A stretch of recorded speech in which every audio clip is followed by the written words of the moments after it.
नमस्कार। बीएससी प्रथम वर्ष छात्रों का स्वागत है। कल हमने प्रोटोजोआ का क्लासिफिकेशन प्रारंभ किया था, आज उसका दूसरा भाग है। इसके अंतर्गत हम जो क्लासिफिकेशन है, वर्गीकरण है, उसको आगे बढ़ाते हैं। कल हमने जो बात की थी, प्रोटोजोआ संघ के जो लक्षण होते हैं, समान लक्षणों के संबंध में चर्चा की थी और उसका जो वर्गीकरण था वो हमने उपसंघों के स्तर पर कर लिया था। तो ये जो प्रोटोजोआ संघ है, इसको 4 उपसंघों में हमने विभाजित किया था। उनमें से एक सार्कोमेस्टिकोफोरा, एक स्पोरोजोआ, एक निडोस्पोरा, एक सीलियोफोरा। ये 4 उपसंघ थे जिनका हमने कल विस्तृत रूप से अध्ययन किया था। अब ये जो सार्कोमेस्टिकोफोरा था, इसके अंतर्गत इसमें 3 अधिवर्ग पाए जाते थे। तो मेस्टिकोफोरा, एक सार्कोडाइना, एक ओप्लैनेटा। तो ये 3 अलग अलग अधिवर्ग थे। आज हम मेस्टिकोफोरा जो अधिवर्ग है इसके संबंध में चर्चा बढ़ाते हैं। तो मेस्टिकोफोरा जो जंतु जो होते हैं, जो अधिवर्ग वाले जंतु होते हैं, उनमें गमनान कसाब के रूप में पाए जाते हैं, जैसे कि चर्चा हमने कल की थी। इसको 2 अलग अलग वर्गों में विभाजित किया गया है, एक फाइटोमेस्टिकोफोरा एंड जूमेस्टिकोफोरा। फाइटो मतलब पादप समान लक्षण वाले और जू मतलब जंतु के समान लक्षण वाले जंतु। तो फाइटोमेस्टिकोफोरा जो जंतु होते हैं इस वर्ग के, उसमें जो पोषण क्रिया होती है वो होलोफाइटिक प्रकार की होती है, पादप सम प्रकार की पाई जाती है। जैसे पादप प्रकाश संश्लेषण क्रिया के द्वारा भोजन का निर्माण करते हैं, ये भी अपने भोजन निर्माण प्रकाश संश्लेषण की क्रिया के माध्यम से करते हैं। और जब प्रकाश अनुपस्थित हो जाता है तो सेप्रोजोइक प्रकार का पोषण भी यहाँ उपस्थित पाया जाता है। जो भार पोषक पदार्थ उपस्थित है उनको देह के द्वारा अवशोषित करके ग्रहण किया जाता है। तो दोनों प्रकार का पोषण इन फाइटोमेस्टिकोफोरा जंतुओं में पाया जाता है, होलोफाइटिक एंड सेप्रोजोइक। ये जूमेस्टिकोफोरा जंतु जो होते हैं उसमें होलोजोइक प्रकार का पोषण है, जो भोजन होता है उसको निगलकर ग्रहण करते हैं। और सेप्रोजोइक प्रकार का जो मृतोजीवित जंतु का पोषण है, उस प्रकार से भी ये पोषण ग्रहण करते हैं। जो पोषक तत्व देह से बाहर उपस्थित है उसको अवशोषित करके ग्रहण करने वाला तरीका मृतोजीवी वाला वो भी यहाँ उपस्थित पाया जाता है। यहाँ जो भोजन का संग्रहण है इन फाइटोमेस्टिकोफोरा में, यहाँ भी पादप के समान स्टार्च रूप में पाया जाता है और स्टार्च का नाम है पैरामाइलम। तो ये स्पेसिफिक स्टार्च होती है जो इन जंतुओं में भोजन का संग्रहण करती है। ये जो मेस्टिकोफोरा जंतु होते हैं उसमें ग्लाइकोजन के रूप में जो भोजन का संचय पाया जाता है। जो क्लोरोप्लास्ट है, हरित लवक, यहाँ उपस्थित पाया जाता है, यहाँ अनुपस्थित पाया जाता है। इसी कारण तो प्रकाश संश्लेषण क्रिया होती है तो जंतु करने में समर्थ पाया जाता है। तो ये इनके लक्षण हैं। अब इनके गुणों की हम बात करते हैं। तो फाइटोमेस्टिकोफोरा जो वर्ग के जंतु होते हैं उनको हमने 3 गणों में विभाजित किया है। गण और भी अधिक है लेकिन हमने केवल 3 गण ही यहाँ लिए हैं। एक का है डाइनोफ्लेजिलिडा, ये गण है, इसमें नोक्टिलुका नाम का एक जंतु पाया जाता है। यूग्लिनोइडिया, इसमें जंतु जो ये गण है इसमें यूग्लिना नाम का जंतु पाया जाता है। वोल्विडा ये जंतु इसमें गण है, वोल्वक्स नाम का इसमें जंतु पाया जाता है। तो ये इसके गण के और जंतु के बारे में बात है। अब हम बात करते हैं इस जूमेस्टिकोफोरा के गणों की। इसमें काइनेटोप्लास्टिडा नाम का गण है, इसमें ट्रिप्नोसोमा नाम का जंतु पाया जाता है। इसमें डिप्लोमोनेडिडा नाम का गण है, इसमें गियार्डिया नाम का जंतु पाया जाता है। और ट्राइकोमोनेडिडा नाम का इसमें गण है, जिसमें ट्राइकोमोनास नाम का जंतु पाया जाता है। ये सब के सब देह में अंत्यपर्जीवी रूप में पाए जाते हैं। और ये जो जंतु होते हैं ये मुक्त रूप से पाए जाते हैं, मुक्त जीवी रूप में जंतु पाए जाते हैं। ये इन दोनों के अंदर अंतर पाया जाता है। तो ये मेस्टिकोफोरा जो अधिवर्ग है इसका क्लासिफिकेशन है। अब बात करते हैं सार्कोडाइना अधिवर्ग के संबंध में। इसमें जो गमनांग होते हैं वो कूटपादों के रूप में पाए जाते हैं।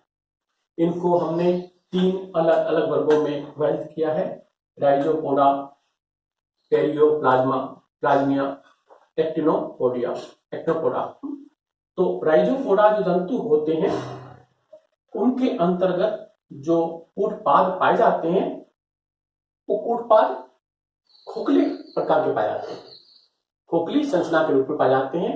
उनके अंदर जो एक्सियल फिलामेंट्स होते हैं, अक्षी तंतुओं का अभाव पाया जाता है। इसमें जो कूटपाद अनुपस्थित पाए जाते हैं क्योंकि जंतु जो होते हैं पेरियोप्लाज्मिया का, ये अंत्यपरजीवी रूप में पाए जाते हैं। ये जो के जंतु होते हैं उनकी आरबीसी में बवेशिया नाम का अंत्यपरजीवी उपस्थित पाया जाता है। तो इसमें कूटपादों का अभाव है। ये एक्टिनोपोडा जो है ये वर्ग, इसके अंदर जो कूटपाद पाए जाते हैं उनके अंदर एक्सियल फिलामेंट्स उपस्थित पाए जाते हैं। जो अक्षी तंतु हैं यहाँ उपस्थित हैं, इस कारण ये काफी सख्त प्रकार के कूटपाद पाए जाते हैं। अब इनका जो गण है और उनका जो उदाहरण है उसके बारे में बातचीत करते हैं। एक इसका जो गण है लोबोसिया, इसमें अमीबा प्रोटियस नाम का जंतु पाया जाता है। फिलोसिया नाम का गण है, इसमें पिमेरिडिया जंतु पाया जाता है। इसमें जो तीसरा इसका गण है ग्रेनुलोसो रेटिकुलोसिया, इसके अंतर्गत पोलिस्टोवेल नाम का जंतु पाया जाता है। तो एक्टिनो जो पोडा है इसके अंतर्गत जो गण आते हैं रेडियोलेरिया। जो रेडियोलेरिया जंतु होते हैं इनकी बात मैं पहले भी की थी, ये जो गोल समितीय प्रकार के पाए जाते हैं, इनकी जो समिति होती है गोलाकार प्रकार की पाई जाती है। तो इसके अंतर्गत कोलोजम नाम का जंतु पाया जाता है। एक है हेलिजोआ गण, इसके अंदर जो है कैम्पेटोनेमा नाम का जंतु पाया जाता है।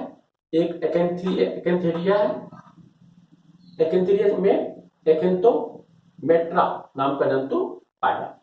तो ये इसके गणों और उदाहरण के संबंध में बातचीत हमने कर ली। अब हम बात करते हैं दूसरे उपसंघ की, स्पोरोजोआ, वो जंतुओं का संघ जिसके अंतर्गत जो अंत्यपरजीवी जंतु आते हैं, जो देह में अंत्यपरजीवी रूप में उपस्थित पाए जाते हैं और बीजाणु निर्माण करने की क्रिया को करते हैं। तो यह बीजाणु निर्माण क्रिया पाई जाती है। तो इसको जो उपसंघ है स्पोरोजोआ, इसको हम 3 अलग अलग वर्गों में विभाजित करते हैं।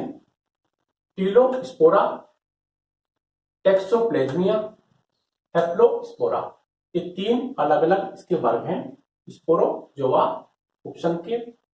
ये टीलोस्पोरा जंतु जो होते हैं उसमें बीजाणु निर्माण क्रिया पाई जाती है। जो हेप्लोस्पोरा होता है इसमें बीजाणु निर्माण क्रिया पाई जाती है। लेकिन जो बीच वाले हैं टेक्सोप्लाज्मिया जंतु, इसमें बीजाणु निर्माण क्रिया अनुपस्थित पाई जाती है। यहाँ जो गमनांग है पूर्णतः अनुपस्थित है, यहाँ भी गमनांग पूर्णतः अनुपस्थित पाए जाते हैं। यहाँ कुछ जंतुओं के अंदर जो गमनांग होते हैं कूटपादों के रूप में उपस्थित पाए जाते हैं। ये जो टीलोस्पोरा जंतु होते हैं उसमें लैंगिंग तथा एलिंगिंग दोनों प्रकार के प्रजनन पाए जाते हैं। दोनों प्रकार की प्रजनन क्रिया यहाँ की जाती है। यहाँ केवल एलिंगिंग प्रजनन क्रिया ही संपन्न होती है, लेकिन इसमें शीजोगोनी नाम की जो प्रक्रिया है वो अनुपस्थित पाई जाती है।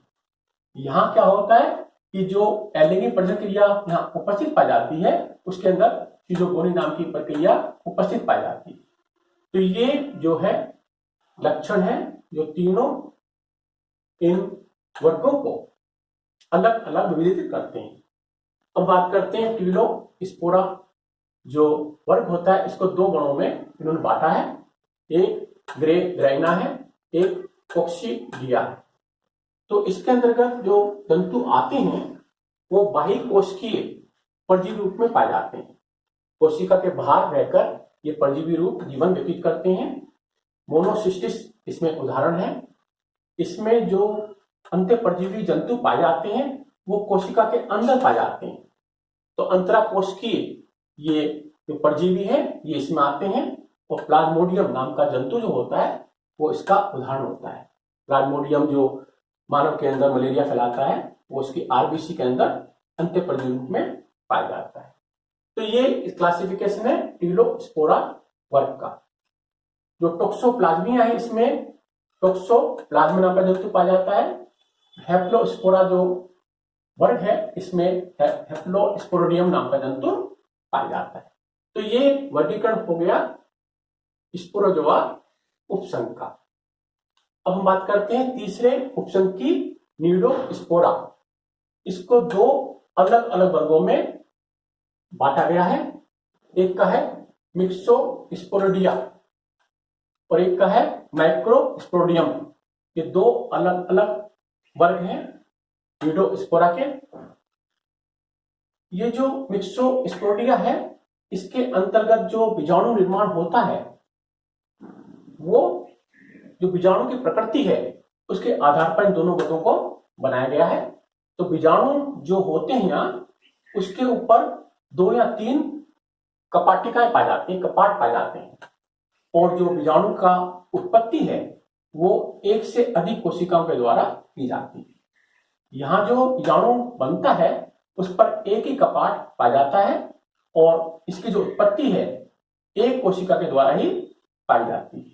तो ये दोनों के अंदर अंतर है दोनों वर्गों के में। इसमें जो मिक्सोबोलस नाम का जंतु पाया जाता है, इसमें नोसेमर नाम का जंतु पाया जाता है। तो ये है वर्गीकरण न्यूडोस्पोरा उपसंघ का। अब जो अंतिम उपसंघ है सीलियोफोरा, इसकी बात करते हैं। तो सीलियोफोरा जो उपसंघ होता है इसमें एक वर्ग है सिलेटा। तो सिलेटा जो वर्ग होता है इसमें गमनांक के रूप में पक्षमाप पाए जाते हैं। इनको हमने 3 उप वर्गों में बांटा है, होलोट्रिका, पेरिट्रिका, स्पोरोट्रिका। ये 3 अलग अलग उपवर्ग हैं। जो होलोट्रिका जंतु होते हैं उनके देह पर जो पक्षमाप उपस्थित पाए जाते हैं वो एक समान प्रकार के पाए जाते हैं। तो इनके जो दैहिक पक्षमाप हैं वो समान रूप से वितरित भी पाए जाते हैं। समान आकार आकृति के पक्षमाप हैं और समान रूप से वितरित पाए जाते हैं इस होलोट्रिका जो उपसंघ है उनके जंतुओं के अंदर। जो पेरिट्रिका जंतु होते हैं उसमें जो वयस्क होते हैं वो पक्षमाप विहीन पाए जाते हैं। इसमें दैहिक जो पक्षमाप होते हैं अनुपस्थित पाए जाते हैं।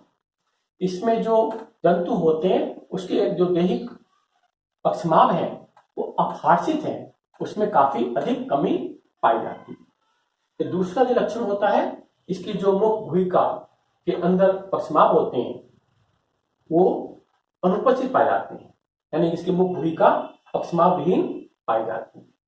इसकी जो बक्कर सीलिया होते हैं, मुखीय पक्षमाप होते हैं, वो एपिकल छोर पर पाए जाते हैं और इसके जो मुखीय पक्षमाप होते हैं वो पूर्णतः अधिक रूप से विकसित पाए जाते हैं। तो ये लक्षण है इस सिलेटा वर्ग के। इसमें जो एग्जाम्पल है होलोट्रिका के अंदर पैरामीशियम है जो हमारे कोर्स में भी है जिसको हम पढ़ेंगे, और पेरिट्रिका जो जंतु होते हैं इसमें वोटिसेला है और इसमें निक्टोसिरस नाम का जंतु पाए जाते हैं। तो इस प्रकार से हम जो वर्गीकरण है प्रोटोजोआ संघ का वो इस प्रकार से करते हैं। ये जो वर्गीकरण है प्रोटोजोआ का कुछ लंबा है, लेकिन जब एग्जामिनेशन के अंदर हमें जो क्वेश्चन पूछते हैं वो छोटे छोटे भागों पूछते हैं। या तो पूछते हो मेस्टिकोफोरा क्लासिफिकेशन का वर्णन कीजिए, तो आपको यहाँ तक इसको करना है। सार्कोडाइना का वर्गीकरण कीजिए, वो आपको इतना करना है। या स्पोरोजोआ का क्लासिफिकेशन कीजिए, तो अपने को केवल यहाँ करना है। स्पोरोजोआ के लक्षण लिखने हैं जो हमने पहले डिस्कस किए थे कल में, और उसके बाद ये क्लासिफिकेशन को करना होता है। इसमें मेस्टिकोफोरा के लक्षण होते हैं पहले हमने किए उनको लिखना है और फिर इनको वर्णन करना है। इस प्रकार से छोटे छोटे क्वेश्चन के अंदर इसको पूछा जाता है एग्जाम में, और जो 3-3 नंबर के जो क्वेश्चन ये इस रूप से पूछे जाते हैं। धन्यवाद।